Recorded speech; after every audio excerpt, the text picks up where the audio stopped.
Bonjour à toutes et à tous et bienvenue sur Québec Test. Aujourd'hui, nous allons aborder un sujet crucial, comment protéger votre iPhone contre les virus et les logiciels malveillants. Bien que les appareils Apple sont réputés pour leur sécurité, adopter des pratiques préventives est essentiel pour garantir la protection de vos données personnelles. Sans plus tarder, voici 5 pratiques pour un iPhone sans virus. Apple publie régulièrement des mises à jour pour renforcer la sécurité de ses appareils. Par exemple, la dernière mise à jour qu'on a actuellement, c'est la mise à jour 18.3.1, a corrigé une faille majeure qui permettait à des attaquants d'accéder aux données sur votre appareil. On parle évidemment de vos données personnelles, et cela via le mode USB restreint. Une faille de sécurité majeure qui a obligé Apple de publier rapidement une mise à jour pour régler ce problème. Mais ce qui est aussi important à faire toujours au niveau des pratiques, en plus de mettre à jour évidemment votre téléphone, c'est de s'assurer que dans les mises à jour, vous avez toujours cette option cochée, l'amélioration à la sécurité et fichier système. Cette option permet d'avoir toujours les dernières définitions, soi-disant antivirales, qui vont permettre tout le temps de reconnaître toute activité malveillante, frauduleuse sur votre téléphone et la contrer. Donc assurez-vous tout le temps d'aller sur Réglages, Général, Mise à jour automatique et d'activer cette option car cette simple action renforce considérablement la sécurité de votre appareil. La deuxième chose que vous devez faire, et qui est aussi importante que la première, c'est de vérifier la porte d'entrée de toutes les activités qui peuvent s'avérer frauduleuses. On parle évidemment ici de votre navigateur Internet. En général, quand vous êtes sur iPhone, vous utilisez tout le temps Safari comme navigateur principal. D'ailleurs, il est toujours recommandé d'utiliser ce navigateur car c'est un navigateur qui est très bien protégé quand il s'agit d'un iPhone. Pour cela, allez-y sur Réglages, puis descendez sur Applications, puis dans la barre de recherche, tapez Safari. Puis après ça, ouvrez l'application ou ses paramètres. Ici, vous allez avoir de nombreuses modifications à faire et qui vont permettre de régler certains problèmes de sécurité. La première chose que vous devez faire, c'est de descendre pour localiser dans la section générale l'option bloquer les fenêtres intruses. Cela signifie que vous allez éviter d'avoir les fameux pop-up, les fenêtres qui vont apparaître souvent quand vous allez naviguer sur des sites web. D'ailleurs, ce qui est prouvé avec iPhone, c'est que la plupart des attaques se font à travers ces pop-up. Des offres incontournables, des alertes de sécurité ou des solutions magiques à certains problèmes, toutes ces publicités que vous allez avoir fréquemment sur ces pop-up vont vous inviter à une seule action, l'action de clic ou d'appui.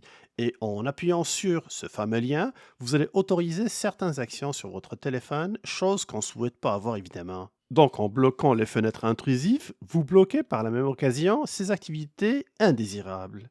Toujours sur les options de Safari, descendez encore plus bas et activez cette fois-ci l'option Alerte si le site web est frauduleux. Cette option vous permettra tout le temps d'être averti si jamais vous naviguez sur un site non sécuritaire. D'ailleurs, l'option qui est en dessous, aussi c'est une option qui est importante à activer, l'avertissement de connexion non sécurisée. Cette option va être tout le temps importante pour vous éviter de tomber sur des sites qui ne sont pas sécurisés. On parle notamment des sites avec le fameux HTTP au lieu d'avoir un site sécurisé avec le HTTPS. Et pour terminer, descendez complètement en bas, puis ici choisissez l'option avancée, puis après ça, localisez l'option données des sites. Ici, vous allez avoir toutes les données qui ont été téléchargées pendant votre navigation sur les sites internet. On parle des cookies, mais on parle aussi de pas mal d'autres fichiers qui ont été stockés sur votre téléphone. Donc évidemment, pour éviter tous les problèmes sur votre téléphone ainsi que les ralentissements, je vous demande d'appuyer sur supprimer les données de site et confirmer cette opération-là pour faire le ménage complet sur les données de connexion et les données qui ont été accumulées à travers vos sessions de navigation. Troisième chose que je vous conseille de faire aussi, c'est de passer à travers les fichiers que vous avez téléchargés. Là aussi, ça peut être très important de vérifier tous vos téléchargements. Puis les téléchargements, quelquefois, on le fait d'une manière volontaire, en appuyant sur le lien de téléchargement de fichiers, mais aussi d'une manière involontaire, en naviguant, puis en essayant de fermer une fenêtre, que celle-ci va permettre de déclencher l'action de téléchargement. Donc, allez-y sur Recherche, puis après ça, choisissez Fichier, puis localiser le dossier téléchargement. Si jamais vous n'êtes pas dessus, vous pouvez retourner ici, puis localiser téléchargement. Ici, regardez tous les fichiers qui sont téléchargés sur votre téléphone. Si jamais vous constatez qu'il y a des fichiers ou des dossiers que vous n'avez pas téléchargés volontairement, dans ce cas-ci, je vous conseille de ne surtout pas les ouvrir.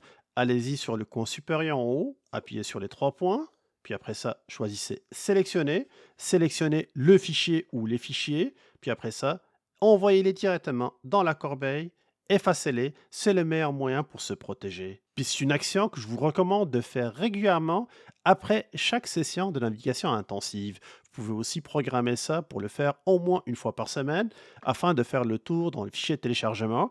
En plus du fait que c'est très sécuritaire, cela permettra aussi de faire le ménage sur votre téléphone et libérer un espace de stockage supplémentaire.